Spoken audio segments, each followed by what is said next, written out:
स्वागत है आप सभी का फ्यूचर पीसीएस में। मैपिंग की क्लास 7 में हम लोग यूरोप महाद्वीप का प्राकृतिक मानचित्र पढ़ेंगे, जिसमें यूरोप के पर्वत, पठार, नदियां, सागर, झीलें इत्यादि पढ़ेंगे। ये series UP PCS, RO BPSC सहित सभी एग्जाम के लिए अत्यंत महत्वपूर्ण है। तो चलिए शुरू करते हैं। यूरोप महाद्वीप का प्राकृतिक मानचित्र देखेंगे तो यूरोप जो है, अगर सामान्य विशेषताएं यूरोप के बारे में जानें तो हम ये कह सकते हैं कि यूरोप जो दूसरा सबसे छोटा महाद्वीप, ठीक है। इसके अलावा अगर क्रम कहें तो इसका कुछ छठवां क्रम है, ठीक है। हम लोग इस मैप में आज क्या क्या पढ़ेंगे एक बार ध्यान दे लें। तो हम लोग पहले यूरोप का प्राकृतिक मानचित्र के क्रम में सबसे पहले खाड़ियाँ पढ़ेंगे, समय पर सागर पढ़ेंगे। इसके बाद हम लोग आसपास के जितने भी द्वीप हैं उनके बारे में जानेंगे, बॉर्डर लाइन जानेंगे, कौन से नदियाँ कहाँ से बहती हैं, कौन से मैदान कहाँ पे हैं, कौन से कोयला क्षेत्र कहाँ पे हैं, कौन सा उद्योग कहाँ क्यों लगा हुआ है। ये सारी चीज़ें प्राकृतिक के जरिए हम लोग जानेंगे। इसके अलावा जलधाराएँ, ठीक है, झीलें, ये सारी चीज़ें इसमें जानेंगे। इसके बाद हम लोग कंट्री बाई कंट्री, जैसे एक बार हम लोग फ्रांस को उठाएँगे, फिर जर्मनी को उठाएँगे, फिर ये है हमारा पुर्तगाल और स्पेन, फिर नीदरलैंड, बेल्जियम, इसके बाद पोलैंड, इसके बाद इटली और यूके, इसके बाद यूक्रेन। कुल मिला के कुल 7 देशों जो इम्पोर्टेंट है यूरोप में, उनको अलग से पढ़ेंगे, ठीक है।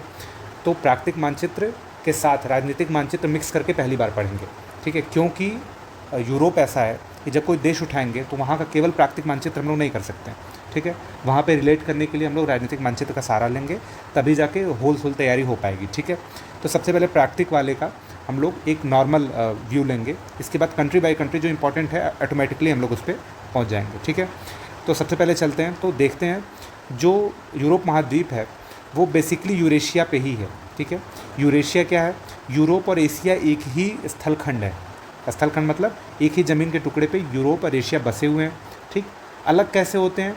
तो कुछ पर्वतों के द्वारा, कुछ झीलों के द्वारा ये एक दूसरे से अलग होते हैं। इनको हम लोग अभी देखेंगे।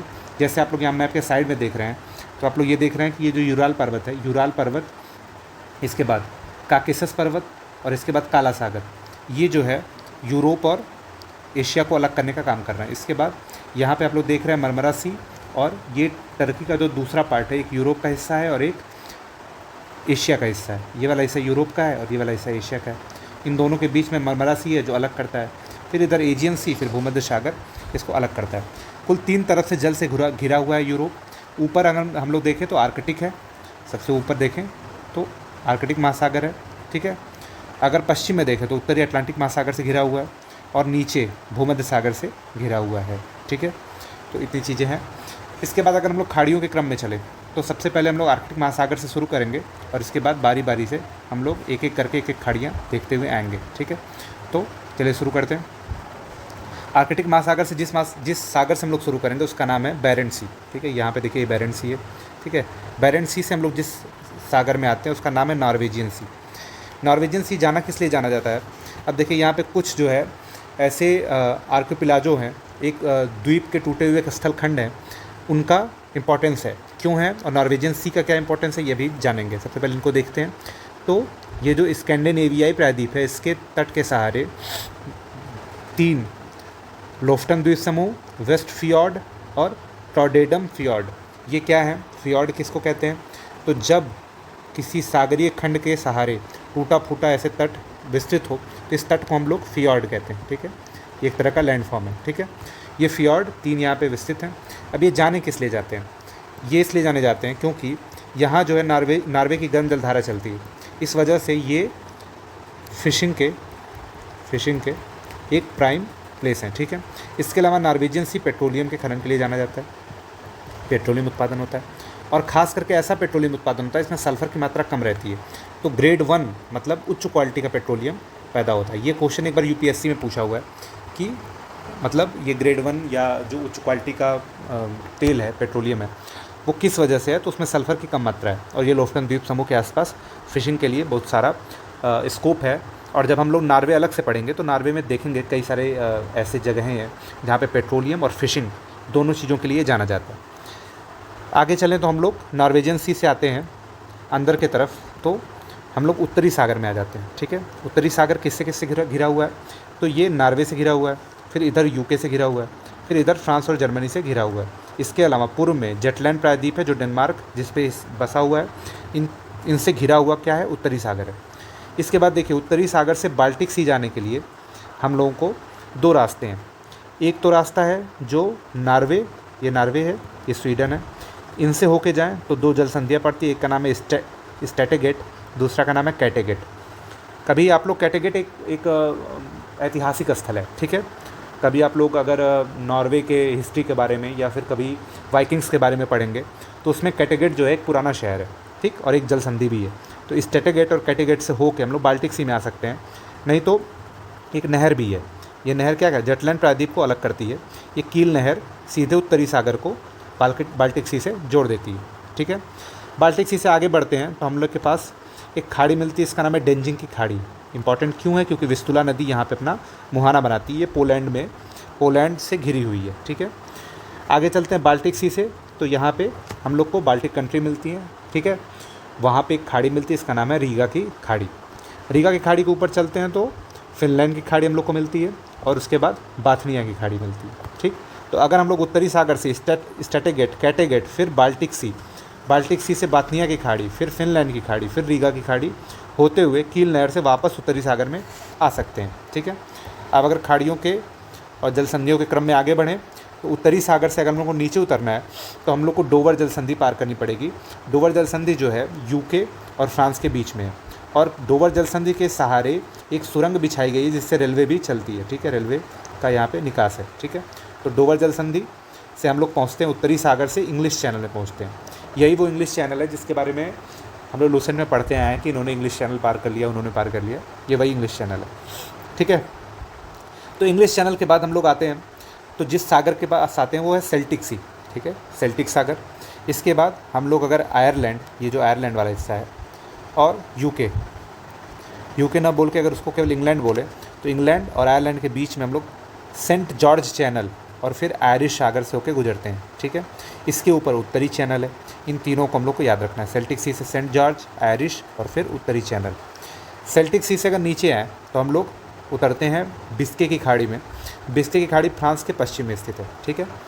देखिए मैप में ऑब्जर्व करके किसी चीज़ को भाषा देना ही असली में मैप का अध्ययन करना है, ठीक है। तो जैसे बिस्के की खाड़ी कहाँ है तो फ्रांस के पश्चिम में स्थित है, ठीक है। इसके ऊपर ब्रिटानी प्रायद्वीप है। इसके बाद अगली जो खाड़ी इसका नाम है गैस्किनी की खाड़ी। अब यहाँ पे साफ दिख रहा है कि गैस्किनी की खाड़ी में लॉयर और गैरोन नदियाँ मुहाना बना रही हैं, तो ये गैस्किनी की खाड़ी से विशेषता जुड़ जाएगी, ठीक है। इसके अलावा गैस्किनी की खाड़ी के तट पे पिरेनीज और कैंटाब्रैन पर्वत स्थित हैं, तो ये दो फैक्ट भी इससे जुड़ जाएंगे, ठीक है। यही होता है भाषा प्रदान करना और किसी फैक्ट से दूसरे फैक्ट को जोड़ना और रिवाइज करना, ठीक है। आगे चलते हैं, गैस्किनी की खाड़ी से हम लोग नीचे चलेंगे अगर तो हम लोग को जाना है, हम लोग इसके सहारे नीचे आते हैं, ठीक है। नीचे आएंगे तो हम लोग को ये जो पेनिसुला है इसको हम लोग कहते हैं आइबेरियन पेनिसुला। ये जो पूरा हिस्सा ये इतना दिख रहा है, ये हिस्सा, इसको हम लोग कहते हैं क्या, आइबेरियन प्रायद्वीप। पेनिसुला का मतलब है प्रायद्वीप। प्रायद्वीप क्या होता है, जो तीन तरफ से जल से घिरा होता है, इतना तो जान रहे होंगे, ठीक है। तो इस पे तीन देश हैं, तीन कौन कौन से, एक स्पेन है, एक अंडोरा यहाँ पे स्थित है और एक देखिए अंडोरा का लोकेशन अभी हम लोग प्राकृतिक उसमें देखेंगे, राजनीतिक में देखेंगे सही लोकेशन, ठीक है। एक अंडोरा है, एक पुर्तगाल है और एक स्पेन, ठीक है। ये तीनों आइबेरियन प्रायद्वीप पे स्थित है। इसके बाद हम लोग नीचे चलें तो हम लोग को जिब्राल्टर जल संधि मिलती है जो कि अत्यंत इंपॉर्टेंट जल संधि है, बहुत महत्वपूर्ण है, ठीक है। ये किसको किसको अलग करती है, तो ये दो महाद्वीपों को अलग करती है। यूरोप को किससे अलग करती है, अफ्रीका से अलग करती है। और देशों को अगर समझें तो स्पेन को अलग करती है मोरक्को से, ठीक है। दो देशों को अलग करती है। जोड़ती किसको है, स्पेन मोरक्को को अलग करती है भूमध्य को उत्तरी अटलांटिक महासागर से। ये भूमध्य सागर को उत्तरी अटलांटिक, यहाँ पे जो उत्तरी अटलांटिक है उससे जोड़ती है, ठीक है। इसके बाद हम लोग चलते हैं तो आगे हम लोग पहुँच जाते हैं बलियारिक द्वीप समूह पे, जो कि स्पेन का ही हिस्सा है, ठीक है। स्पेन का हिस्सा है बलियारिक द्वीप समूह। जो खाड़ी हम लोग को स्पेन के तट पे मिलती है इसका नाम है लायंस की खाड़ी, ठीक है। ये देखिए लायंस की खाड़ी है। लायंस की खाड़ी में कौन सी नदी बहती है, तो ये रोन नदी है, ठीक है। रोन नदी हमको यहाँ मिल गई। आगे चलते हैं तो लायंस की खाड़ी के बाद जिस सागर का हिस्सा लायंस की खाड़ी है उस सागर का नाम है लिगुरियन सागर, लिगुरियन सी, ठीक है, ठीक। और इसी लिगुरियन सी का हिस्सा है जेनोवा की खाड़ी जो इटली के तट पे स्थित है। तो हम लोग लिगुरियन सागर के दो खाड़ियाँ देखे, एक जेनोवा की खाड़ी और एक लायंस की खाड़ी। अब लिगुरियन सागर से अगर हम लोग को आगे वाले सागर टिरिनियन पे जाना है तो हम लोग को एक जलसंधि पार करनी पड़ेगी। उस जलसंधि का नाम है बानिफासियो की जलसंधि। बानिफासिया जलसंधि किसको किसको जोड़ती है? तो ये लिगुरियन सी को टिरिनियन सी से जोड़ती है और दो द्वीपों को अलग करती है। एक द्वीप का नाम है सार्डिनिया, ठीक है, सार्डिनिया द्वीप है। दूसरे द्वीप का नाम है कॉर्सिका, ठीक है। देखिए दो अलग अलग देशों का है। सार्डिनिया जो है इटली के कब्जे में है, जबकि कॉर्सिका फ्रांस के कब्जे में। इन दोनों को अलग करती है बानिफासिया जलसंधि और जोड़ती किसको है? लिगुरियन को टिरिनियन सागर से जोड़ती है, ठीक है। आगे बढ़े तो हम लोग को मिलता है इटली का एक द्वीप जिसका नाम है सिसिली, ठीक है। सिसिली के ऊपर है लिपारी द्वीप जो ज्वालामुखियों के लिए जाना जाता है, ठीक है। तो हम लोग को सिसिली और इटली को अलग करने वाली जो जलसंधि है उसका नाम है मेसीना जलसंधि, ठीक है। और टिरिनियन सागर को किससे जोड़ती है? इयोनियन सागर से जोड़ती है। इसको इंग्लिश में इयोनियन सागर से जोड़ती है, ठीक है। अब यहाँ पे इयोनियन सागर का ही एक खाड़ी है जिसका नाम है टोरंटो की खाड़ी, ठीक है, जो इटली से घिरा हुआ है तीन तरफ से। आगे चलते हैं तो हम लोग एक जलसंधि मिलती है, इसका नाम है अटांटो जलसंधि, जो इयोनियन को एड्रियाटिक सी से जोड़ती है। एड्रियाटिक सी अत्यंत इंपॉर्टेंट है। कौन कौन इसके तट पे स्थित है देखते हैं। तो एड्रियाटिक सी के तट पे पहले तो इटली है, ठीक है, एपेनाइन्स भी इसके तट पे है। इसके बाद इस तट पे दिनालिक आल्प्स नाम का एक पर्वत है और ये जो देश हैं इनको पहले क्या कहते थे? पहले ये यूगोस्लाविया थे, यूगोस्लाविया थे। इनको बाल्कन कंट्री भी कहा जाता है, बाल्कन देश भी कहा जाता है। ये लोग राजनीतिक में देखेंगे कौन कौन से बाल्कन देश हैं, कौन कौन से नॉर्डिक हैं, ठीक है। एड्रियाटिक सी के बाद हम लोग आगे बढ़ते हैं तो वापस से अटांटो जलसन से इयोनियन सागर में आते हैं। इयोनियन सागर से हम लोग जाएंगे आगे तो हम लोग को मिलता है एजियन सी, ठीक है, एजियन सी मिलता है। एजियन सी के बाद बहुत दिलचस्प एक हम लोग को जलसंधि मिलती है। इस जलसंधि का नाम है दार्देनलीज, ठीक है, क्या नाम है? दार्देनलीज। इस जलसंधि से हम लोग जाते हैं एक छोटे से सागर जो कि टर्की के दो भाग, यूरोपीय हिस्सा, ये जो टर्की का यूरोपीय हिस्सा है और टर्की का एशियाई हिस्सा है, ठीक है। तो ये एशिया है और ये यूरोप है। इन दोनों को अलग करने वाले सागर का नाम है मरमरा सी। क्या है? ये मरमरा सी है, ठीक, मरमरा सी। एजियन सी से हम लोग दार्देनलीज जलसंधि से मरमरा सी में पहुँचे और मरमरा सी से जिस जलसंधि से हम लोग आगे बढ़े हैं उसका नाम है बास्फोरस। बास्फोरस से हम लोग पहुँच गए हैं किस सागर में? तो इस सागर का नाम है केरिच, काला सागर, सॉरी, काला सागर में पहुँच गए हैं, ठीक है। इसके बाद जो जलसंधि हमको मिलती है वो उसका नाम है केरिच जलसंधि, ठीक है। केरिच जलसंधि से हम लोग पहुँचते हैं एजोव सी में, ठीक है। ये जो हिस्सा है इसको हम लोग कहते हैं क्रीमिया। पहले ये यूक्रेन का हिस्सा था, इसके बाद में रशिया ने इसको हथिया लिया पोर्ट के लिए, क्योंकि रशिया के पास पोर्ट की कमी है। अभी हम लोग अलग से रशिया जब पढ़ेंगे तो पता चलेगा कि रशिया को किस किस चीज़ों की समस्याएं हैं, ठीक है। तो हम लोग यहाँ पे एजोव सी पहुँच गए। तो जलसंधियाँ इंपॉर्टेंट है, इसमें बहुत सारी जलसंधियाँ हैं। तो वापस अगर यहाँ से फिर से चलें एक बार जल्दी में तो हम लोग रिपीट करते हुए चलेंगे। देखिए पहले एजोव सी से केरिच जलसंधि से हम आ जाते हैं काला सागर में, काला सागर से बास्फोरस जलसंधि से मरमरा सागर में, फिर दार्देनलीज जलसंधि से हम लोग आ जाते हैं एजियन सी में, ठीक है, यह रहा एजियन सी। एजियन सी से हम लोग इयोनियन सागर में आते हैं, फिर अटांटो से एड्रियाटिक सी में जा सकते हैं। तो एड्रियाटिक सी यहाँ पे है, ठीक है। एड्रियाटिक सी से अटांटो से वापस आते हैं, टोरंटो की खाड़ी आते हैं, टोरंटो की खाड़ी से मेसीना जलसंधि से हम लोग इयोनियन सागर से टिरिनियन सागर जाते हैं, फिर टिरिनियन सागर से हम लोग को बानिफासिया की जलसंधि से, बानिफासिया जलसंधि से हम लोग को लिगुरियन सागर जाना है। लिगुरियन सागर की दो खाड़ियाँ जेनोवा और लायंस की खाड़ी हम लोगों ने देखा। फिर हम लोग पहुँच गए बलियारिक द्वीप समूह होते हुए जिब्राल्टर जलसंधि से भूमध्य सागर से उत्तरी अटलांटिक हम लोग पहुँचे, ठीक है, यहाँ पर उत्तरी अटलांटिक पहुँचे। अब यहाँ से हम लोग आइबेरियन प्रायद्वीप के किनारे किनारे पहुँचे गैस्किनी की खाड़ी में, जो आइबेरियन प्रायद्वीप और फ्रांस के बीच में है। उसके ऊपर बिस्के की खाड़ी है। बिस्के की खाड़ी से हम लोग पहुँच गए सेल्टिक सी, सेल्टिक सागर। सेल्टिक सागर से अगर हम लोग को यूके की सैर पे जाना है तो हमको तीन मिलेंगे सी बॉडी। पहली सेंट जॉर्ज चैनल, आयरिश सागर, उत्तरी चैनल। अगर हम लोग को मेन यूरोप में जाना है तो हम लोग को इंग्लिश चैनल पे आना पड़ेगा। फिर डोवर जलसंधि से हम लोग उत्तरी सागर में आएंगे। उत्तरी सागर से हम लोग स्ट्रैटेगेट और कैटेगेट से हम लोग बाल्टिक सी में आएंगे।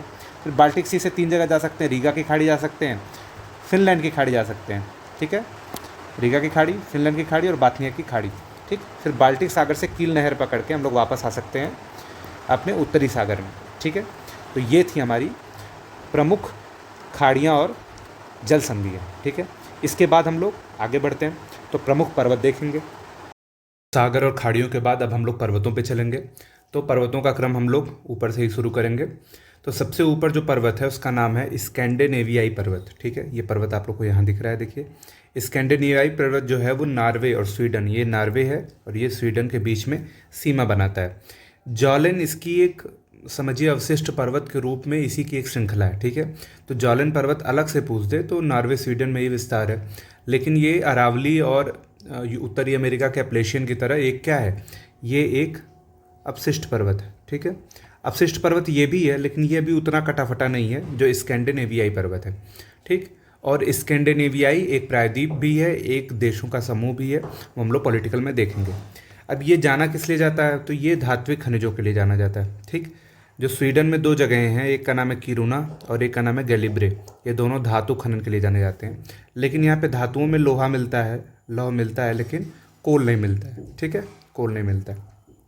इसके अलावा ये पर्वत के बारे में कि ये अवशिष्ट पर्वत है, इसके बाद अवशिष्ट है, गलत लिखा गया है। आगे चलते हैं। तो फिर पर्वतों के क्रम में हम लोग अगला पर्वत अगर देखें तो हम लोग को मिलता है कार्पेथियन, ठीक है। सबसे आते हैं कार्पेथियन पर्वत। इंपॉर्टेंट इसलिए है कार्पेथियन क्योंकि बहुत सारी नदियों का उद्गम है, ठीक है। तो सबसे पहले देखते हैं इसका विस्तार कहाँ कहाँ है, तो लिखते हुए चलेंगे। कार्पेथियन का विस्तार जो है वो पोलैंड, यूक्रेन, रोमानिया में है, ठीक है। मेनली कहाँ पे है, पोलैंड, यूक्रेन, ये वाला हिस्सा यूक्रेन का है, और रोमानिया, ठीक है। मेनली और भी 2-3 राष्ट्रों में थोड़ा थोड़ा होगा, ठीक है। इसके अलावा क्या है कि ये जो डेन्यूब नदी है, ठीक है, डेन्यूब नदी देखिए ये बह रही है यहाँ पे, ये देखिए ये डेन्यूब नदी बह रही है, ये वाला हिस्सा जो है। तो डेन्यूब नदी जो है ना, ये इसके ऊपरी हिस्से में कार्पेथियन है, मतलब डेन्यूब नदी कार्पेथियन को के नीचे से बहती है। और यहाँ से और कौन कौन सी नदियाँ निकलती हैं, तो यहाँ से निस्टर नदी निकलती है जो यहाँ से निकल के पूर्व दिशा की ओर बहती है, ठीक है। इसके अलावा विस्तुला नदी यहाँ से निकल के उत्तर दिशा की ओर बहती है, और पश्चिम दिशा की ओर ओडर नदी बहती है। तो कार्पेथियन से कौन कौन सी नदियाँ निकलती हैं, तो पहली नदी है निस्टर, ठीक है, निस्टर पूर्व की ओर निकलती है, उत्तर की ओर विस्तुला निकलती है, ठीक है। इसके बाद तीसरी नदी जो है वो ओडर नदी पश्चिम की तरफ निकलती है, ठीक है। ओडर आगे के फ्रांस जर्मनी की सीमा बनाती है, विस्तुला आपका पोलैंड में बहती है, निस्टर नदी जो है वो यूक्रेन, इसके बाद ये देखिए यहाँ पे मोल्डोवा होते हुए काला सागर में गिर जाती है, ठीक है। तो नदियों में हम लोग वो पढ़ लेंगे। जो टेट्रा है ना, ये कार्पेथियन पर्वत का ही हिस्सा है, ठीक है। तो ये कार्पेथियन पर्वत हमारा हो गया, ठीक। कार्पेथियन पर्वत एक नवीन वलित पर्वत है, ठीक है। क्या है, हम लोग पर्वतों को देख चुके हैं, पुरानी मैपिंग वाले क्लासेस अगर आप लोगों ने देखी हैं तो वहाँ हम लोगों ने समझा था कि वलित पर्वत होते क्या हैं। तो ये नवीन वलित पर्वत है, ठीक है। इसको आल्प्स का ही विस्तार माना जाता है। अगर कभी कथन बना के दे दिया तो ये लिख सकते हैं कि ये आल्प्स का ही एक विस्तार है, ठीक है। तो इतनी चीज़ें हम लोगों ने कार्पेथियन पर्वत के बारे में जाना। क्या क्या जाना, पहली चीज़ जाना कि ये नवीन वलित पर्वत है, ठीक है, ये जान लिया। पोलैंड, यूक्रेन, रोमानिया में विस्तृत है, आल्प्स का विस्तार है, 3 नदियाँ यहाँ से निकलती हैं, तथा टेट्रा जो है वो कार्पेथियन का ही एक भाग है, ठीक है। ये हम लोग कार्पेथियन पर्वत के बारे में जाने। अब हम लोग थोड़ा सा पश्चिम चलेंगे तो हम लोग को अगला जो मिलता है वो पर्वत देखिए क्या है, जो यूरोप है ना वो एक समशीतोष्ण महाद्वीप ही है। तो यहाँ पे नॉर्मली मरुस्थल और पठार कम है, मरुस्थल तो है ही नहीं, पठार 2 ही 3 है, ठीक है। तो ये जो बोहेमियन मैसिफ है ना, ये वाला हिस्सा, ये जो है बोहेमियन मैसिफ, ये बोहेमियन मैसिफ जो है वो एक पठार भी है और पर्वतनुमा, मतलब गुंबदाकार पठार टाइप है, ठीक है। तो बोहेमियन मैसिफ से भी 3 नदियाँ करीब करीब निकलती हैं। जो सबसे इम्पॉर्टेंट नदी यहाँ से निकलती है, देखिए यहाँ ऊपर बना हुआ है, एल्ब नदी यहाँ से निकलती है। एल्ब नदी जर्मनी की एक महत्वपूर्ण अंतःस्थलीय जलमार्ग है, ठीक है। तो ये इसका विस्तार कहाँ है, सबसे पहले बोहेमियन मैसिफ का विस्तार अगर देखें तो जो इसके नीचे देश है वो उसका नाम है, ये जर्मनी ऊपर वाला, नीचे वाले का नाम है चेक रिपब्लिक, ठीक है। पहले जब पुराने ज़माने में जर्मनी और चेक रिपब्लिक एक ही था, ठीक है, लेकिन बाद में जब क्रांति होती है और फिर ये अलग होता है, ठीक है। इसके अलावा यहाँ से जो दूसरी नदी निकलती है ये एल्ब हो गई, ये वेजर नदी हो गई ये वाली, और फिर ये 2 नदियाँ, और इसके समीप से ही बहुत सारी नदियों का उद्गम है। देखिए बोहेमियन मैसिफ जो है ना, ये कटे फटे रूप में जर्मनी के दक्षिण हिस्से में बटा हुआ है। तो हम लोगों ने क्या क्या जाना बोहेमियन मैसिफ के बारे में, यहाँ पे लिख लेते हैं। सबसे पहले जाना कि इसका विस्तार कहाँ है, इसका विस्तार दक्षिणी जर्मनी में है तथा चेक रिपब्लिक नामक देश में है, ठीक है। दूसरा चीज़ जाना कि ये यूरोप का एक पठार है, पठारी संरचना है, इससे एल्ब और वेजर नदियों का उद्गम होता है, ठीक है। इतना महत्वपूर्ण है, ठीक है, इसके अलावा कुछ नहीं जानना। अगले पर्वत पे अगर हम लोग चलें तो हम लोग को मिलता है, इस पर्वत का नाम है हॉस्ट पर्वत, ये देखिए आप वेजर नदी के, ये देखिए ये वाले हिस्से में हॉस्ट पर्वत, ठीक है। हॉस्ट पर्वत जो है ना, जब हम लोग ब्लॉक माउंटेन पढ़ रहे थे तो इस दौरान मैंने बताया था कि हॉस्ट पर्वत क्या होते हैं। एक बार और अगर रिपीट करना चाहें आप लोग तो देख लें यहाँ पे। जैसे ये एक स्थलखंड है, 2 स्थलखंड है, ठीक है। अगर अगल बगल की ज़मीन धंस जाती है, ठीक है, तो जिस पर्वत का, जैसे ये दोनों ज़मीन धंस गई तो आकृति कुछ ऐसी हो जाएगी, ठीक है। और एक और क्या चीज़ होती है कि बीच की ज़मीन धंस जाए तो आकृति ऐसे हो जाएगी, ठीक है। तो यहाँ वालों के लिए ये पर्वत हो जाएगा और यहाँ वालों के लिए ये पर्वत हो जाएगा, ठीक है। तो ब्लॉक माउंटेन क्या होता है, जब बगल की ज़मीन धंस जाए तो ये ब्लॉक हो गया, जब बीच की ज़मीन धंस जाए तो ये हॉस्ट हो गया। तो ब्लॉक माउंटेन भ्रंश पर्वत का ही एक रूप हॉस्ट पर्वत है और ये एक आदर्श उदाहरण है। इसका विस्तार कहाँ है, जर्मनी में है। फिर मैप देख के क्या पता चल रहा है कि ये वेजर नदी के नीचे स्थित है, मतलब दक्षिण पूर्व में स्थित है, दक्षिण पश्चिम में स्थित है, ठीक है। आगे चलते हैं। तो आगे जो पर्वत हम लोग को देखना है वो अत्यंत इंपॉर्टेंट पर्वत है, इसका नाम है ब्लैक फॉरेस्ट। यहाँ पे आप लोग ध्यान से देखिए, ये जो पर्वत है, ये वाला पर्वत, ये है ब्लैक फॉरेस्ट पर्वत, ठीक है।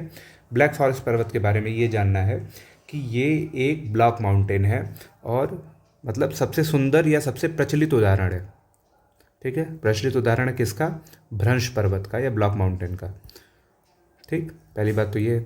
दूसरी चीज़ इसके बारे में क्या जानना है, ठीक, इसकी सर्वोच्च चोटी जो फेडबर्ग है, फेडबर्ग इसकी सर्वोच्च चोटी है। इसके अलावा जो यूरोप की दूसरी सबसे बड़ी नदी है उसका नाम है डेन्यूब नदी। डेन्यूब नदी यहाँ से निकलती है, देखिए ये डेन्यूब है, ठीक है। डेन्यूब नदी जब पढ़ेंगे हम लोग नदियों में तो आप लोगों को बताऊंगा, डेन्यूब नदी कुल 10 देशों और 5 राजधानियों से होकर जाती है, ठीक है। तो ये डेन्यूब नदी का उद्गम है और ये यूरोप की सबसे प्रदूषित नदी है क्योंकि इतने जगहों से होकर जाती है। तो ब्लैक फॉरेस्ट के बारे में जाना हम लोगों ने कि ये प्रचलित भ्रंश पर्वत है, डेन्यूब नदी यहाँ से निकलती है, इसकी सर्वोच्च चोटी फेडबर्ग है, ठीक है। लोकेशन इसकी अगर देखें तो ब्लैक फॉरेस्ट जो है वो जर्मनी और फ्रांस के लगभग बॉर्डर वाले एरिया में विस्तृत है, ठीक है। और ये आल्प्स के उत्तर में है, इतना भी ध्यान दे सकते हैं। अगले पर्वत पे देखें तो ब्लैक फॉरेस्ट और उसके बीच में एक नदी बहती है, उसके बगल में वॉल्जेस पर्वत है, ये वाला हिस्सा वॉल्जेस पर्वत है, ठीक है। इसका विस्तार ज़्यादा फ्रांस में, थोड़ा जर्मनी में है, ठीक है। ये पूर्वी फ्रांस में है, राइन घाटी के पश्चिम में बहती है और ये भी एक क्या है, ये भी एक भ्रंश पर्वत है, ठीक। तो 2 भ्रंश पर्वतों के बीच में क्या बहता है, 2 भ्रंश पर्वतों के बीच में ये जो नदी बह रही है ये है राइन नदी, ठीक है। राइन नदी देखिए यहाँ से बह रही है और फिर यहाँ से ये नीदरलैंड बेल्जियम में चली जा रही है, ठीक है। तो हम लोगों ने इतनी चीज़ें जाना, ठीक है। आगे चले हम लोग तो पर्वतों के क्रम में। अब देखिए ये थोड़ा सा कॉम्प्लेक्स हो गया था, हम लोगों ने फिर से एक बार रिपीट करें अगर ऊपर से, तो सबसे पहले हम लोगों ने देखा स्कैंडिनेवियाई, ये वाला चीज़, ठीक है। इसके बाद हम लोगों ने देखा कार्पेथियन, इसके बाद बोहेमियन मैसिफ, इसके बाद हम लोगों ने बोहेमियन मैसिफ हो गया, इसके बाद हम लोगों ने ब्लैक फॉरेस्ट देखा, हॉस्ट देखा, वाजेस देखा, ठीक है। अब जो यूरोप का सबसे इम्पोर्टेंट पर्वत है उसको देखें, लेकिन उससे पहले थोड़ा सा किनारे वाले पर्वतों को देख लेते हैं, फिर हम लोग आल्प्स पे आएंगे, ठीक है। अब इधर देखिए तो वाजेस और जूरा माउंटेन भी एक अवशिष्ट पर्वत का उदाहरण है जो जिसका विस्तार फ्रांस, इटली और चेक के बीच में है, ठीक है, चेक रिपब्लिक के बीच में। तो इसका लोकेशन नहीं पूछता है, बस याद रखिए जूरा पर्वत है किस महाद्वीप में, तो ये है जूरा पर्वत वाजेस के पश्चिम में। अगला जो इम्पोर्टेंट पर्वत है हम लोग को देखना है, तो पर्वत नहीं है, ये एक हाईलैंड है, मतलब ये एक पठार है, ये है ब्रिटनी प्रायद्वीप, ठीक है। ये प्रायद्वीप है और ये एक पठारी संरचना है, ठीक है। ये एक पठारी संरचना है और ये कहाँ है, ये आपका फ्रांस के पश्चिमी हिस्से में है, ठीक है। तो ये हमारा हो गया ब्रिटनी प्रायद्वीप जो कि एक पठार है, ठीक है। अगले अगर हम लोग पर्वत पे चलें तो वो है पिरेनीज पर्वत, इम्पॉर्टेंट है। हम लोग जब कल आइबेरियन पेनिनसुला पढ़ रहे थे तो वहाँ पे अंडोरा का लोकेशन कंफ्यूज हो रहा था, तो अंडोरा का लोकेशन जो है ना वो पिरेनीज पे ही है, ठीक है। उसका कैंटाब्रायन पे नहीं, ये पिरेनीज पे है, ठीक है। ये पर्वत के बारे में क्या जानना है, तो ये पर्वत फ्रांस स्पेन सीमा पे है, ये तो आपको दिख ही रहा है, ये वाला हिस्सा फ्रांस का है, ये स्पेन का है, ये फ्रांस स्पेन सीमा पे है, ठीक। इसके अलावा इसकी सर्वोच्च चोटी जो है इसका नाम है एनीटो, ठीक है।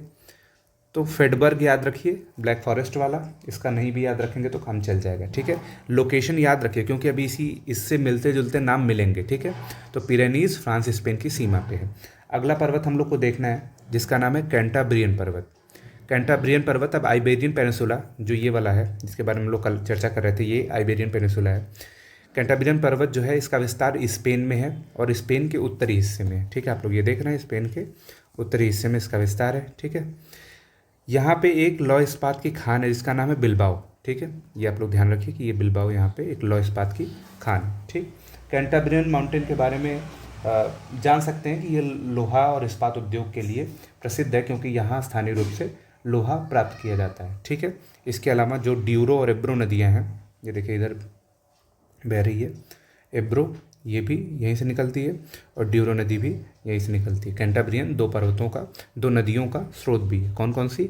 ये एब्रो हो गई और ये ड्यूरो हो गई। ठीक, ये साफ साफ दिख रहा है। 3 चीज़ें जानी हम लोगों ने। कैंटाब्रियन का विस्तार स्पेन में है, 2 नदियों का सोर्स है, इसके अलावा यह लौह इस्पात के लिए प्रसिद्ध है और लौह इस्पात की जो खान है उसका नाम है बिलबाओ। ठीक है, अब कैंटाब्रियन के बाद हम लोग आते हैं, देखो कई छोटे छोटे पर्वत यहाँ पे हैं जिसको कॉर्डिलेरा कहते हैं।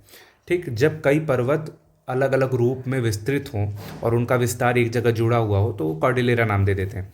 तो देखिए जो कॉर्डिलेरा है इसका सेंट्रल कॉर्डिलेरा है, फिर सिएरा मोरिना है, सिएरा नेवादा है और वेटिकन कॉर्डिलेरा है। ठीक है, ये सारे पर्वत स्पेन में विस्तृत हैं, जिसमें से सिएरा नेवादा को इसलिए आप लोग को ध्यान देना है क्योंकि एक सिएरा नेवादा यूएसए में भी है जो विश्व का सबसे बड़ा मैक्सिमम ब्लॉक माउंटेन है, लेकिन वो यहाँ नहीं है। ठीक है, मैक्सिमम ब्लॉक माउंटेन है कहाँ पे है ये सिएरा नेवादा यूएसए वाला है। ठीक है, और एक सिएरा नेवादा स्पेन में भी है, तो आप लोग कंफ्यूज मत होइएगा। नॉर्मली अगर सिएरा नेवादा पूछ रहा है बिना किसी कंटेक्स्ट के तो हम लोग यूएसए वाला ही मानेंगे क्योंकि ये लेस इंपॉर्टेंट है। ठीक है, लेस इंपॉर्टेंट है, इसलिए इसको हम लोग इतना महत्व नहीं देंगे। आगे चलते हैं पर्वतों के क्रम में। अगर अगला पर्वत देखें तो हम लोगों को चलना है सीधे इटली। ठीक है, आप देखिए इटली से फिर हम लोग आल्प्स से आ जाएंगे। तो इटली में पूरा विस्तार है एपेनाइंस का। ठीक है, एपेनाइंस पर्वत का विस्तार प्रायद्वीपीय इटली में है। इसमें माउंट वेसुवियस एक ज्वालामुखी पर्वत है, ये ध्यान देखिए। माउंट वेसुवियस जो ज्वालामुखी पर्वत है ये एपेनाइंस का ही हिस्सा है।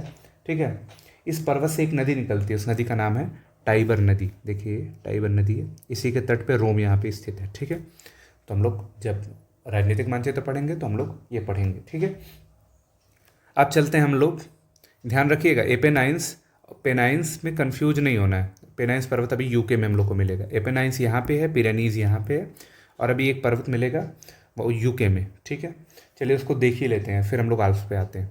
देखिए एपेनाइंस मिला और एक पर्वत है पेनाइंस, यहाँ पे विस्तृत है।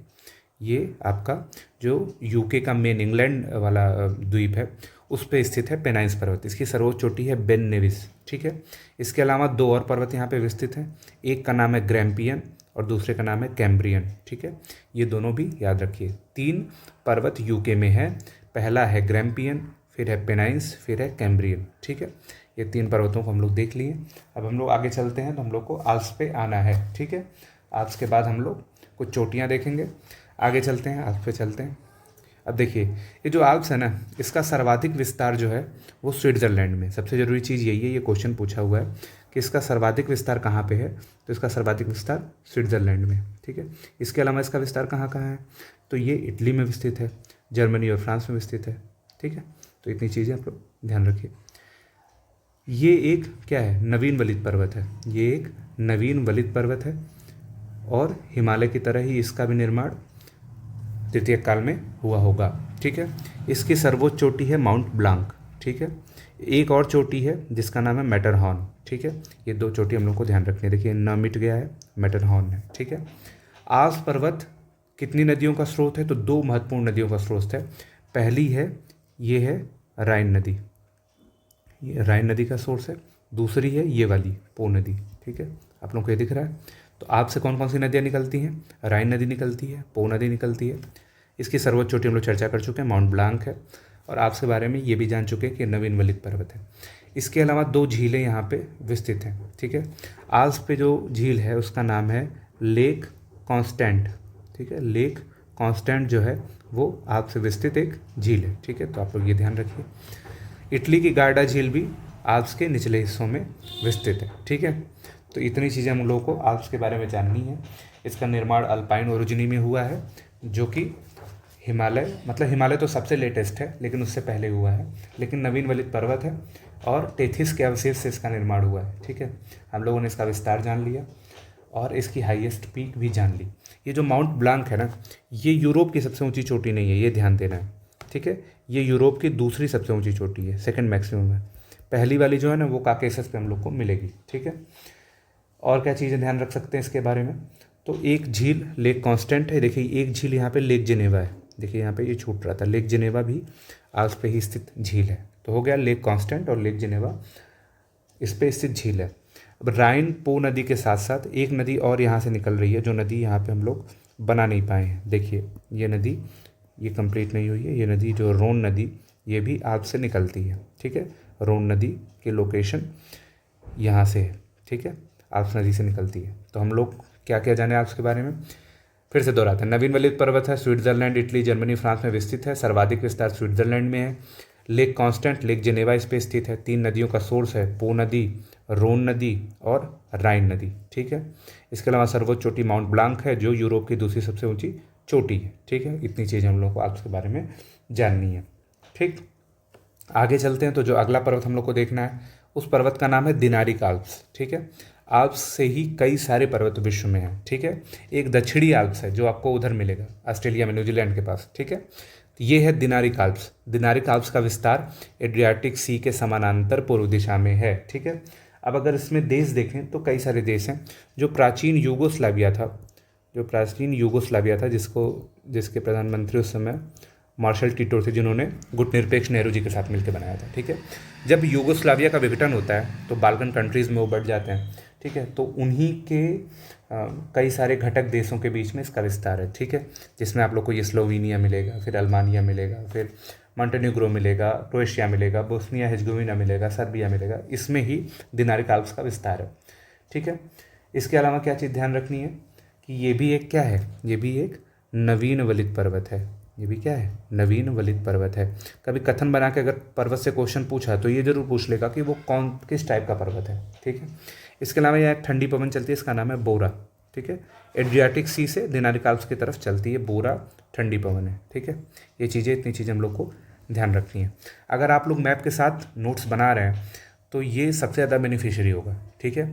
आप लोग मैप खोलिए, ये लिखिए और फिर ट्राई करिए कि मैप, अगर हम लोग के पास आउटलाइन मैप है तो उसमें ये लोकेट कर लें, ठीक है। साथ में लिख भी लीजिए, ठीक है।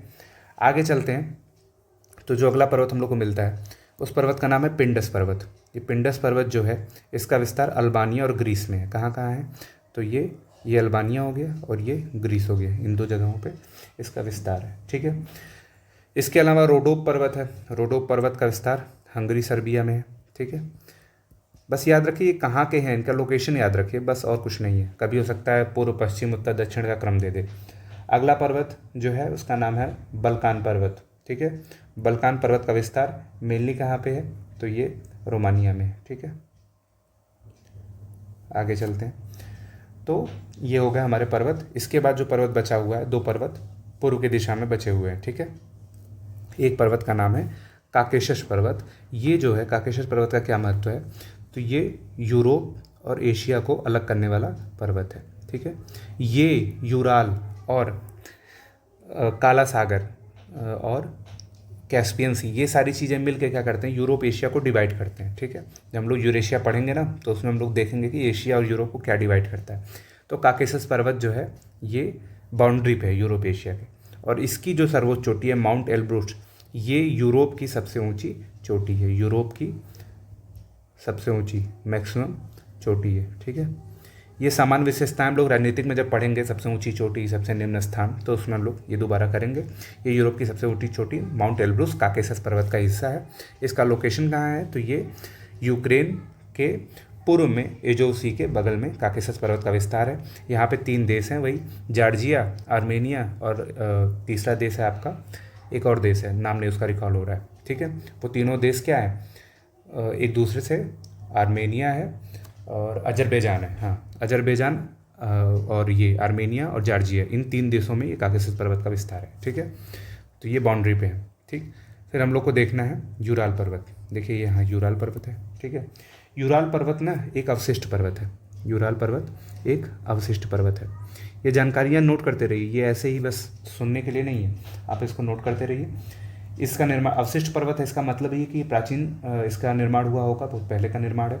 इसके अलावा ये धात्विक खनिज के लिए फेमस है। ठीक है, धात्विक खनिजों में किसके लिए फेमस है? तो जब भी धात्विक आए तो मेनली लोहा ही रहता है। तो यूराल क्षेत्र लोहे के लिए प्रसिद्ध है, परंतु कोयले का अभाव है, तो दूसरे क्षेत्रों से यहाँ पे कोयला मंगाया जाता है। तो यहाँ पे यूराल औद्योगिक प्रदेश का विकास हुआ है। ठीक है, जब लोग रशिया अलग से पढ़ेंगे, अभी इसी में यूरोप में ही आप लोग से बोला ही था यूरोप थोड़ा लंबा होगा, जब रसिया अलग से पढ़ेंगे ना तो उसमें हम लोग यूराल औद्योगिक प्रदेश देखेंगे। ठीक है, तो ये यूराल पर्वत हो गया। इसके अलावा कुछ अगर हम लोग देखें तो देखिए ये मध्य रूसी उच्च भूमि है, एक पठारी संरचना है। ठीक है, अब इसके बारे में क्या जान सकते हैं कि डॉन नदी के पश्चिम में स्थित है। ठीक है, इसके अलावा ये है वोल्गा उच्च भूमि, ये क्या है? डॉन और वोल्गा नदियों के बीच में स्थित है। ये पेट्रोलियम के लिए जानी जाती है, पेट्रोल उत्पाद के लिए जानी जाती है, वोल्गा नदी घाटी और वोल्गा उच्च भूमि दोनों। ठीक है, तो ये हमारा हो गया। इसके अलावा मास्को के पास एक तुला कोयला क्षेत्र है जो कि पठारी संरचना है, यहाँ से कोयला निकाला जाता है और ये कोयला मास्को तुला औद्योगिक प्रदेश के लिए, मास्को तुला औद्योगिक प्रदेश के लिए एक निर्धारण कारक है। ठीक है, यहाँ पे मास्को तुला औद्योगिक प्रदेश बना हुआ है। ठीक है, पठारों में हम लोगों ने देख लिया था, एक बोहेमियन मैसिफ हम लोग को मिला था, एक पठार यहाँ पे है जिसका नाम है सेंट्रल मैसिफ। ठीक है, तो ये सारे पठार हमको मिले हैं। इतने सारे पर्वतों के बाद अब हम लोग चलेंगे नदियों की तरफ। ठीक है, तो अगला हम लोग का है नदियाँ। नदियों पे चलते हैं तो फिर विस्तुला नदी को सबसे पहले देखेंगे। विस्तुला नदी पोलैंड में बहती है, तो हम लोग उद्गम देखेंगे, कहाँ मुहाना बनाती है ये देखेंगे। जो इसके समीपस्थ शहर है ना वो राजनीतिक वाले में देखेंगे, चर्चा थोड़ी सी कर देंगे लेकिन उस पर डिटेल नहीं जाएंगे क्योंकि हम लोग को कंट्री बाई कंट्री पढ़ना ही है फिर से। तो चलते हैं पहले विस्तुला नदी पे। तो विस्तुला नदी निकलती कहाँ से है? तो पहले ही पता है हम लोग को, कार्पेथियन पढ़ते हुए, कार्पेथियन से निकलती है। फिर ये अपर सिल्वेसिया एक कोयला क्षेत्र है। ठीक है, यहाँ से होके जाती है, तो ये क्या है? एक कोयला क्षेत्र है। ठीक है, ये जान लीजिए। अब विस्तुला नदी खाड़ी डेंजिंग की खाड़ी में गिरती है जो बाल्टिक सी का हिस्सा है। ठीक, ये पोलैंड की सबसे बड़ी नदी है, ये ध्यान दे सकते हैं, और इसके तट पे पोलैंड की राजधानी वारसा स्थित है। ठीक, ये थी हमारी विस्तुला नदी। ठीक है, अगली नदी अगर हम लोग देखें तो हम लोग के पास है ओडर नदी। ठीक है, ओडर नदी कहाँ से निकलती है? सबसे पहले ये देखते हैं। तो ओडर नदी कार्पेथियन से निकलती है, यहाँ पे दिख रहा है, और टेट्रा के दक्षिण में बहते हुए ये नदी पोलैंड और जर्मनी की सीमा एक जगह बनाती है। ठीक है, ओडर नदी पोलैंड जर्मनी की सीमा बना के पोलैंड पे ही, पोलैंड के स्थल खंड से ही मुहाना बनाते हुए बाल्टिक सागर में गिर जाती है। ठीक है, इसके अलावा क्या चीज़ जान सकते हैं? ये पोलैंड का जो तट है ना, ये वाला तट, इसको हम लोग पामरेनिया का तट कहते हैं। क्या कहते हैं? पामरेनिया का तट कहते हैं। ठीक है, तो ये हम लोगों ने दो नदियाँ देखी, एक नदी देखी विस्तुला, दूसरी नदी देखी ओडर। ये दोनों नदियाँ कहाँ से निकलती हैं? ये दोनों नदियाँ कार्पेथियन से निकलती हैं। ठीक है, इसके बाद नीपर और निस्टर नदी भी हम लोग यहीं पे देखेंगे। ठीक है, तो नीपर नदी के बारे में पहले देखते हैं। तो नीपर नदी जो है ना वो रशिया से निकलती है, और रशिया से ये यूक्रेन आती है। ये देखिए यहाँ से ये रशिया से निकलती है और फिर यूक्रेन आती है, और फिर डोनबास और डोनस्क क्षेत्र से, जो कि एक कोल क्षेत्र है। ठीक है, यहाँ से बहती हुई जाके काला सागर में गिर जाती है। कहाँ? ये काला सागर में गिरती है। तो कहाँ से निकलती है, कहाँ अफवाह बनाती है, किस क्षेत्र से होकर जाती है, ये इंपॉर्टेंट है। नीपर नदी को डनीपर भी कह देते हैं। ठीक है, लेकिन डी साइलेंट रहता है। आगे चलते हैं अगली नदी। तो हम लोग को अगली नदी मिली है निस्टर नदी। ठीक है, निस्टर नदी कार्पेथियन से निकल रही है, आप लोग देख रहे हैं।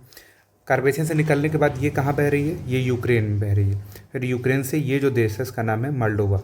ठीक है, मोल्डोवा से होते हुए ये मुहाना बना रही है काला सागर में। ठीक है, तो निस्टर नदी है। निस्टर नदी यूक्रेन में महत्वपूर्ण है, इसके किनारे कई शहर है जो हम लोग प्राकृतिक में राजनीतिक मानचित्र में पढ़ेंगे अभी जस्ट इसके बाद। ठीक है, अगली नदी जो हम लोग को देखनी है, अब हम लोग इसके बाद चलते हैं। हम लोग यहाँ पे ओडर नदी तक पहुँच गए थे। अगली नदी हम लोग को देखनी है एल्ब नदी। ठीक है, तो एल्ब नदी कहाँ से निकलती है और क्या इसका इंपॉर्टेंस है? तो ये अत्यंत इंपॉर्टेंट नदी है जर्मनी के दृष्टिकोण से। ठीक है, ये निकलती है बोहेमियन मैसिफ से, जो कि आप लोग को मैप में ही दिख रहा है। ठीक है, यहाँ पे देखिए ये बोहेमियन मैसिफ से निकल रही है, और मुहाना कहाँ बना रही है? तो आप लोग को पता है बाल्टिक सी में मुहाना बना रही है। ठीक है, ये बाल्टिक सी में मुहाना बना रही है। इसकी सहायक नदी क्या है? तो इसकी सहायक नदी स्प्री नदी है। ये सेक्सनी कोल क्षेत्र से होकर गुजरती है, ये सेक्सनी कोल क्षेत्र से होकर गुजरती है एल्ब नदी। स्प्री सहायक नदी है, स्प्री के तट पे ही क्या है? बर्लिन है। ठीक है, और एल्ब नदी के तट पे भी कई सारे शहर हैं, ठीक है, जैसे ड्रेसडेन शहर है, लिप्जिंग शहर है, ठीक है।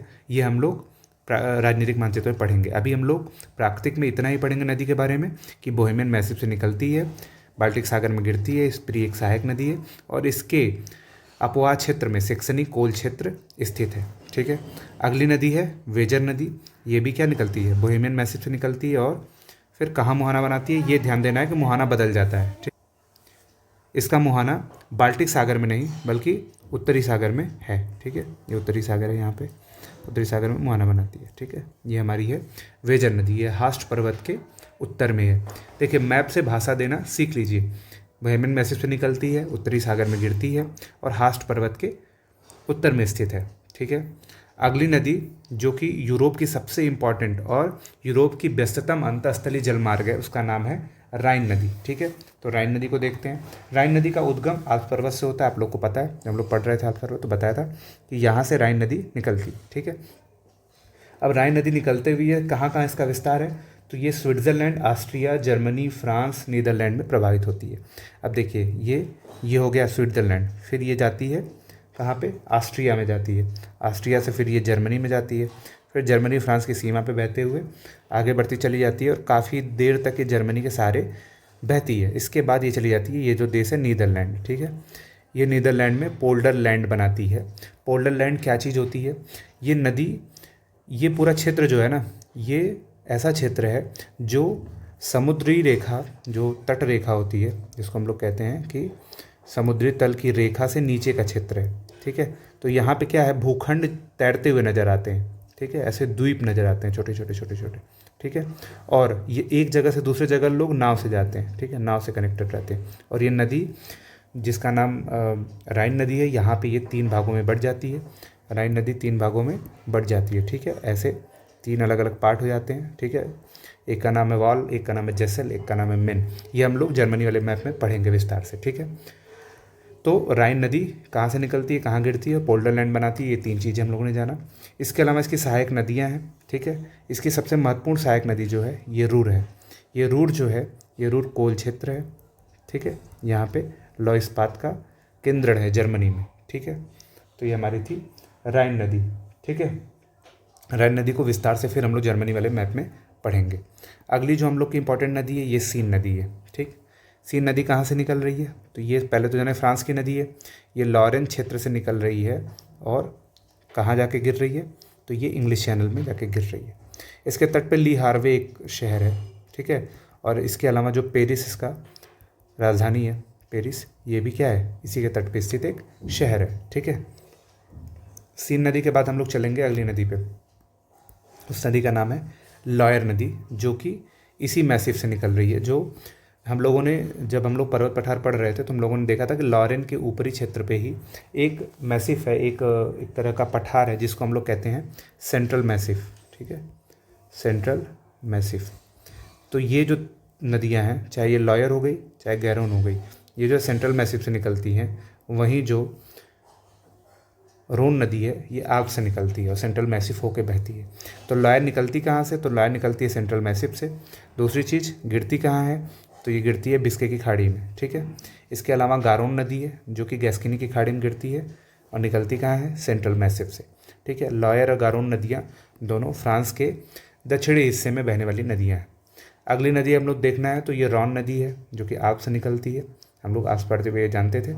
रॉन नदी आल्प्स से सेंट्रल मैसिव होते हुए आके लॉरेंस की खाड़ी में गिर जाती है, ठीक है। लॉरेंस की खाड़ी में मोहना बना लेती है रॉन नदी, ठीक है।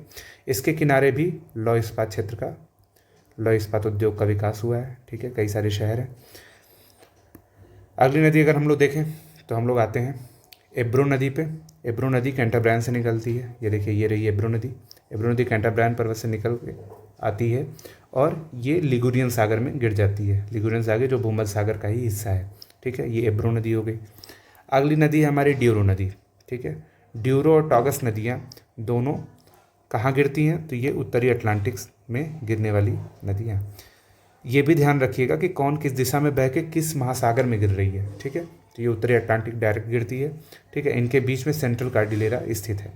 इसके अलावा एक नदी है ग्वाडियाना और ग्वाडेलवीर। ये दोनों नदियाँ भी कहाँ गिरती हैं ये दोनों नदियाँ? एक तो गिरती है जिब्राल्टर जल संधि के पास और एक उत्तरी अटलांटिक में ही गिरती है। ठीक है, तो हम लोगों ने 5 नदियाँ पढ़ी। एक नदी पढ़ी एब्रो, दूसरी नदी पढ़ी ड्यूरो, टॉगस, ग्वाडियाना, ग्वाडेलवीर। इनका उद्गम और कहाँ गिरती है, निकास इंपॉर्टेंट नहीं है क्योंकि ये अत्यंत छोटी नदी है। ठीक है, इसलिए इसको इतना ध्यान नहीं देना है। ठीक है, आगे चलते हैं हम लोग। तो एक इम्पॉर्टेंट नदी हम लोग को मिलती है, इस नदी का नाम है पो नदी। पो नदी कहाँ से निकलती है?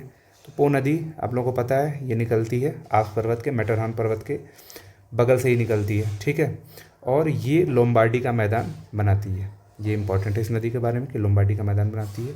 पो नदी को क्या कहते हैं? इसको इटली की गंगा भी कहते हैं। ठीक है, इसको इटली की गंगा कहते हैं। ठीक, तो आप लोगों को पता है एड्रियाटिक सी में ये मुहाना बनाती है। मैटरहॉर्न चोटी के बगल से निकलती है जो आल्प्स की एक चोटी है, लोम्बार्डी के मैदान का निर्माण करती है। ये थी हमारी पो नदी। इटली की अगली जो इम्पोर्टेंट नदी है ये नदी है टाइबर नदी। टाइबर नदी एपेनाइन से निकलती है। ठीक है, और ये जाके गिरती है टिरिनियन सागर में। ठीक है, आप लोग देख रहे हैं ये टिरिनियन सागर में गिरती है। इसी के तट पे जो प्राचीन शहर है रोम वो स्थित है। ये प्रश्न कई बार पूछा गया है कि रोम किसके तट पे स्थित है? तो टाइबर नदी के तट पे स्थित है। राजनीतिक मानचित्र में भी हम लोग दोबारा इसको रिपीट करेंगे, आप लोग देखेंगे कि हर चीज़ रिपीट हो जाएगी फिर से। ठीक है, इसके अलावा हम लोग को जो नदी देखनी है, कुछ नदियाँ और बची हुई हैं जिसमें एक नदी है डेन्यूब नदी। ठीक है, डेन्यूब नदी बची है, वोल्गा और डॉन नदियाँ बची हुई हैं। ठीक है, तो चलते हैं अगली नदी पे। डेन्यूब नदी का उद्गम जो है ना, ये देखिए यहाँ से हो रहा है। ये जो ब्लैक फॉरेस्ट से डेन्यूब नदी यहाँ से निकल रही है, देखिए डेन्यूब है।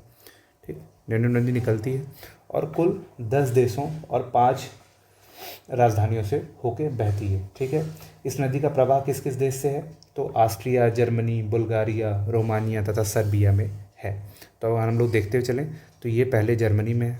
ठीक है, फिर कहाँ जाएगी? ऑस्ट्रिया में है, ऑस्ट्रिया में है।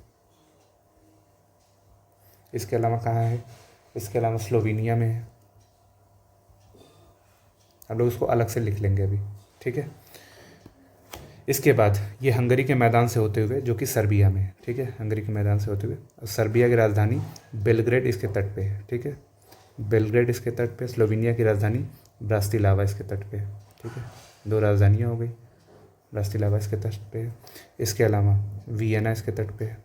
ठीक है, ये हो गया 3। आगे चलते हैं तो और कौन कौन से देश से होके जाती है? तो इसके अलावा डेन्यूब नदी ब्रास्तिलावा हो गया, वियना हो गया, बुडापेस्ट हो गया, बेलग्रेड हो गया। ये 4 जो तट पे इसके स्थित हैं। ठीक है, एक और कोई है जो अभी रिकॉल नहीं हो रहा है, अभी हम लोग उसको याद कर लेंगे। फिर ये कहाँ मुहाना बनाती है? तो ये मोल्डोवा, रोमानिया, बेलारूस होते हुए मोल्डोवा के पास जाती है। देखिए यहाँ से ये ऐसे बहती हुई वलाचिया के मैदान का निर्माण करती है और हंगरी के मैदान का निर्माण करती है। 2 मैदानों का निर्माण करती है और जाके कहाँ गिरती है? काला सागर में गिरती है। ठीक है, तो डेन्यूब नदी के बारे में यहाँ पर लोग लिख ले रहे हैं एक साथ। ठीक है, पहली बात उद्गम कहाँ है इसका? तो इसका उद्गम है, सेकंड, इसका उद्गम है ब्लैक फॉरेस्ट। ठीक है, ब्लैक फॉरेस्ट से निकलती है। मुहाना कहाँ इसका है? तो इसका निकास हम लोग अगर लिखें तो निकास इसका काला सागर में, काला सागर में गिरती है। ठीक है, महत्वपूर्ण राजधानी या शहर जो इसके तट पे स्थित हैं तो ये हैं वियना, बेलग्रेड सर्बिया की राजधानी है बेलग्रेड, स्लोवेनिया की राजधानी है ब्रास्तिलावा। ठीक है, इसके अलावा एक और है जिसका नाम है बुडापेस्ट। ठीक है, ये राजधानी इसके तट पे स्थित है। इसके अलावा जो देश हैं जर्मनी, ऑस्ट्रिया, स्लोवेनिया, स्लोवेनिया के बाद चेक, इसके अलावा सर्बिया, ठीक, रोमानिया, बेलारूस, मोल्डोवा, इतने देशों से होकर बहती है। 2 मैदानों का निर्माण करती है। एक का नाम है हंगरी का मैदान, हंगरी का मैदान। दूसरा है वलाचिया का मैदान। ठीक है, 2 मैदानों का निर्माण करती है। जैसे पो नदी आपका लोम्बार्डी के मैदान का निर्माण करती है, वैसे ही जो राइन नदी है वो इतने फैक्ट हम लोग इसके बारे में याद रखना है, ठीक है। कहा जाता है 10 देश और 5 राजधानियों से होकर गुजरती है, लेकिन मेन 4 ही हैं, ठीक है। ये 4 याद रखने हैं हम लोगों को, और ये देश अगर याद रख पाएँ तो याद रख लीजिए। पूछेगा ऐसा कुछ नहीं, लेकिन अगर पूछ दिया तो आप लोगों को कुछ सॉरी राइन नहीं है, ये डेन्यूब है, कन्फ्यूज जा रहा है यहाँ से, दिमाग में चल रहा है डेन्यूब और लिखा जा रहा है राइन, ठीक है। तो ये डेन्यूब जो है यूरोप की सबसे प्रदूषित नदी भी है, ठीक। तो बेसिकली इसका आप लोगों को लोकेशन पता होना चाहिए, कहाँ से निकल रही है, कहाँ गिर रही है, ये सारी चीज़ें एकदम कंफर्म होनी चाहिए, ठीक है। तो ये थी डेन्यूब नदी। अगली नदी हम लोग को देखनी है वो है वोल्गा नदी, ठीक है। ये यूरोप की सबसे लंबी नदी है वोल्गा नदी, जो हम लोग को देखनी है। देखिए ये ऊपर वाले मैप में यहाँ पे स्थित है, ठीक है।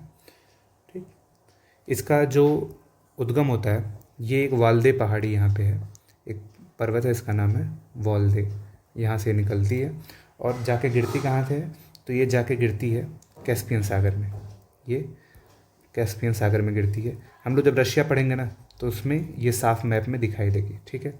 वोल्गा नदी किस लिए जानी जाती है, तो ये पेट्रोलियम के लिए जानी जाती है। ये 3 फैक्ट आप लोग वोल्गा के बारे में याद रखिए। कौन कौन सी, वाल्दे से निकलती है, पेट्रोलियम के लिए जानी जाती है, और यूरोप की सबसे लंबी नदी है, ये इंपॉर्टेंट फैक्ट है, ठीक है। ये हो गया हमारी वोल्गा नदी, ठीक है। वोल्गा नदी का प्रवाह किसी और देश में नहीं है, केवल रूस में है। इसके अलावा अगर हम लोग देखें तो डॉन नदी है, ठीक है। डॉन नदी वोल्गा उच्च भूमि को अलग करती है मध्य ऊंची रूस की उच्च भूमि से, ठीक है। कहाँ जाके मुहाना बनाती है, तो ये एजोव सी में मुहाना बनाती है, एजोव सी में गिरती है, ठीक है। डॉन नदी के साथ ऐसा कुछ इंपॉर्टेंट विशेष नहीं है, ठीक है। इसके अलावा जब रशिया का मैप पढ़ेंगे तो अगर कुछ इसमें होगा तो वो देख लेंगे। अब चलते हैं कुछ झीलों की तरफ। तो देखिए कुछ नदी ऊपर की तरफ है, लेस इंपॉर्टेंट है, लेकिन आप लोग देख सकते हैं 3 नदियां हैं जो रशिया से घिरे हुए वाइट सी में गिरती हैं। एक का नाम है मेजन, दूसरे का उडवीना और ओनेगा, ठीक है। ओनेगा नदी है। इसके अलावा एक नदी और है जिसका नाम है पिचौरा नदी, ठीक है। पिचौरा नदी उत्तर की ओर प्रवाहित होती है। हम लोग जब रशिया पढ़ेंगे ना तो एक एक छोटी छोटी नदियों को देख लेंगे, हालांकि ये तीनों उतनी इंपॉर्टेंट नहीं है। तो हम लोग अब झीलों की तरफ बढ़ रहे थे। तो एक झील है जिसका नाम है ऊला झील, ये स्वीडन में है, ठीक है। स्वीडन को ना 1000 झीलों के, ये देखिए झील क्षेत्र है, इसको 1000 झीलों की भूमि कहा जाता है। क्यों कहा जाता है, अब यहाँ पे देखिए, क्योंकि ये जैसे लग रहा है फिल्टर कोई हो गया है, ठीक है। इतनी ज़्यादा झीलें हैं, छोटी छोटी छोटी छोटी, ये सारी कैसी झीलें हैं, हिम झीलें हैं, ठीक है। ये बर्फ़ के जमाव हैं जो कि झीलों का रूप धारण कर लेते हैं। तो ऐसे हजारों झील यहाँ पे विस्तृत हैं, इसलिए फिनलैंड को 1000 झीलों की भूमि कहते हैं, ठीक है। यहाँ पे देखिए स्वीडन यहाँ है, ठीक, मिस्टेक हो गई है। फिनलैंड को 1000 झीलों की भूमि कहते हैं। कारण क्या है, क्योंकि ये हिमरेखा के ऊपर के क्षेत्र हैं, यहाँ पे अत्यधिक ठंडी पड़ने की वजह से पहले बर्फ़ का जमा होता है, फिर जब वो बर्फ़ गलती है तो फिर वो झीलों का रूप धारण कर लेती है, ठीक है। तो ये हो गई ऊला झील जो फिनलैंड में है। इसके बाद 2 झील रशिया की हैं, ठीक है। एक का नाम है लाडोगा झील जो यूरोप की सबसे बड़ी झील है, ये ध्यान रखिएगा, लाडोगा झील यूरोप की सबसे बड़ी झील है। इसके अलावा दूसरी झील है जिसका नाम है ओनेगा झील, ठीक है। ये 2 झीलें हैं। इसके अलावा हम लोग देखे थे कि आल्प्स पे 2 झीलें हैं। देखिए स्वीडन में 3 झीलें हैं, इनको देख लेते हैं। हालांकि पूछा नहीं है लेकिन ध्यान रखिए, मालारेन झील, वॉर्नन झील और वेटर्न झील, ये तीनों कहाँ पे हैं, ये स्वीडन में है, ठीक है। ये स्वीडन में है। आगे चलते हैं। तो हम लोगों ने आल्प्स पे देखा था लेक कॉन्स्टेंट और लेक जिनेवा, ये देखिए लेक कॉन्स्टेंट और लेक जिनेवा, ये कहाँ पे है, आल्प्स पे हैं। इसके अलावा इटली की गार्डा झील हम लोगों ने ध्यान दिया था, वो यहाँ पे है, ठीक है। देख लेते हैं और कोई झीलें यहाँ पे हैं कि नहीं है। हम लोग को अभी थोड़ा चलना था उस पर यूके वाले एरिया पे, जो हम लोगों ने थोड़ा छोड़ा था, ठीक है। तो ये जो यूके का मध्य मैदान है ना, यहाँ पे एक नदी प्रवाहित होती है, उस नदी को हम लोगों ने भी छोड़ दिया था। ये देखिए यहाँ पे थेम्स नदी प्रवाहित होती है, ठीक है। आप लोगों को इतिहास अगर पढ़े हो तो थेम्स आप लोग नाम याद रखेंगे। ये डोवर जल संधि में गिरती है और ये मध्य मैदान से होके गुजरती है। तो कुछ झीलें और सारी नदियाँ हम लोगों ने लगभग देख लिया है, ठीक है। अब प्राकृतिक वाले मैप में हम लोग अगर देखना चाहेंगे तो हम लोग को थोड़ा सा वनस्पति और जलवायु ये चीज़ें देखनी है। तो ये चीज़ें देखने के बाद हमारा प्राकृतिक मानचित्र खत्म हो जाएगा। तो चलते हैं, देखते हैं कहाँ कौन सी वनस्पति यूरोप में पाई जाती है और जलवायु के हिसाब से वनस्पतियाँ पाई जाती हैं, इसलिए जलवायु भी देख लेंगे इसी के साथ। तो जो निचला हिस्सा है ना, देखिए इसमें सबसे इम्पोर्टेंट जो है वो भूमध्य सागरीय जलवायु है। भूमध्य सागरीय जलवायु कौन सी है, तो आप लोग यहाँ देखिए, ये जो हिस्सा है, ये चीज़ें तो दिखा रहा है मेडिटेरियन फॉरेस्ट, यही भूमध्य सागर है। ठीक है, तो भूमध्य सागरीय जलवायु का विस्तार ये देखिए, ये बाल्कन कंट्री, ग्रीस अल्बानिया होते हुए एड्रियाटिक सी के तट पे इटली, फिर यहाँ पे फ्रांस होते हुए स्पेन के हिस्सों में, और फिर ये आइबेरियन पेनिनसुला स्पेन, इतने क्षेत्रों में मेडिटेरियन जलवायु पाई जाती है। ठीक है, यहाँ पे ये अगर ये पूरा ले लें ऐसे, तो ये हमारा है भूमध्य सागरीय जलवायु। यहाँ पे लिख लेते हैं, ये है भूमध्य सागरीय जलवायु। भूमध्य सागरीय जलवायु का क्या महत्व है, तो ये महत्व ये है कि भूमध्य सागरीय जलवायु साइट्रस फूड के लिए जानी जाती है। तो यहाँ पे क्या होता है, यहाँ पे रसदार फलों की खेती हुई है, जिससे शराब उद्योग और खाद्य प्रसंस्करण, ये इसको अत्यंत अनुकूल परिस्थितियाँ प्राप्त होती हैं। ठीक है, ये भूमध्य सागरीय जलवायु। इसमें भी देखिए, जो ये हल्का वाला है, ये वाला है, ये फॉरेस्ट है, ये वाला हिस्सा फॉरेस्ट वाला है, ये वाला हिस्सा। ठीक है, और ये स्क्रब लैंड है। ठीक है, तो ये भूमध्य सागरीय झाड़ियों का क्षेत्र है। ठीक है, जो भूरा दिख रहा है और जो नारंगी दिख रहा है, ये वनों का क्षेत्र है। लेकिन ये दोनों जलवायु किस में आती है, तो भूमध्य सागरीय जलवायु में आती हैं। ठीक है, अगली जलवायु, भूमध्य सागरीय जलवायु के बाद हम लोग थोड़ा पूर्व से शुरू करते हैं अगर, तो देखिए अब इधर से इधर बढ़ते हुए क्रम में क्या होता है कि ये जो है, ये वर्षा का, इधर जो वर्षा का क्रम है ये घटता हुआ चला आता है। तो ये जो जलवायु है ये क्या है, थोड़ी शुष्क है। ठीक है, तो ये सेमी एरिड है, मतलब अर्ध शुष्क जलवायु का क्षेत्र है और लगभग मरुस्थल के करीब की जलवायु है। ठीक है, अब देखिए यहाँ पे थोड़ा भूमध्य सागरीय जलवायु मिलती है, और ये जो है, ये जलवायु जो है ये टैगा या इसको अल्पाइन कह लें, अल्पाइन जलवायु यहाँ मिलती है। कारण क्या है, ये काकेशस पर्वत का क्षेत्र है। ठीक है, तो ऊंचाई होने की वजह से, हिमरेखा आने की वजह से यहाँ वैसी वनस्पतियाँ नहीं हैं। यहाँ पे अक्षांशीय स्थिति से ज़्यादा ऊंचाई के कारण यहाँ काकेशस पर्वत की उपस्थिति के कारण अल्पाइन पर्वत का निर्माण हुआ है। ठीक है, इसके अलावा ये देखिए फिर थोड़ा सा ये श्रब लैंड है, मतलब झाड़ियों का क्षेत्र है। ठीक है, वर्षा की कमी के होने की वजह से ही इधर देखिए इस तरह की चीज़ों का विकास हुआ है। इसके बाद ये है स्टेपी टाइप क्लाइमेट। ठीक है, जहाँ पे वर्षा तो कम होती है लेकिन समशीतोष्ण घास के मैदान जम लेते हैं। ठीक है, समशीतोष्ण घास के मैदान, तो ये जो एरिया है ये देखिए यूक्रेन का एरिया है। ठीक है, तो यहाँ पे क्या होता है, स्टेपी टाइप क्लाइमेट में मक्का और गेहूँ की खेती प्रचुर मात्रा में होती है। ठीक है, स्टेपी टाइप क्लाइमेट हो गया। इसके बाद जैसे जैसे हम लोग इधर चलते चले जाते हैं पश्चिम की तरफ, वैसे वैसे हम लोग को थोड़ी आर्द्र जलवायु मिलना शुरू हो जाती है। जैसे ये वाला मिक्स फॉरेस्ट में ही ये थोड़ा सा शुष्क है, मतलब ये आर्द्र है। यहाँ पे वर्षा 50 सेंटीमीटर के आसपास अगर हो रही है तो यहाँ पे 100 सेंटीमीटर के आसपास हो रही है, यहाँ 150 सेंटीमीटर के आसपास हो रही है। ठीक है, तो ये वर्षा के क्रम में मिश्रित वनस्पतियों का क्षेत्र है। ठीक है, मिश्रित वनस्पतियों का क्षेत्र है। लेकिन चूंकि केवल वर्षा ही वनस्पति के निर्धारण नहीं कारक है, ताप भी है। ताप की कमी के होने की वजह से यहाँ पे सदाबहार वन नहीं पाए जाते हैं, मिश्रित वनस्पति पाई जाती है। ठीक है, इसके अलावा आल्प्स वाला जो क्षेत्र है, ठीक है, यहाँ पे काकेशस की तरह यहाँ पे अल्पाइन वनस्पतियों का विकास हुआ है।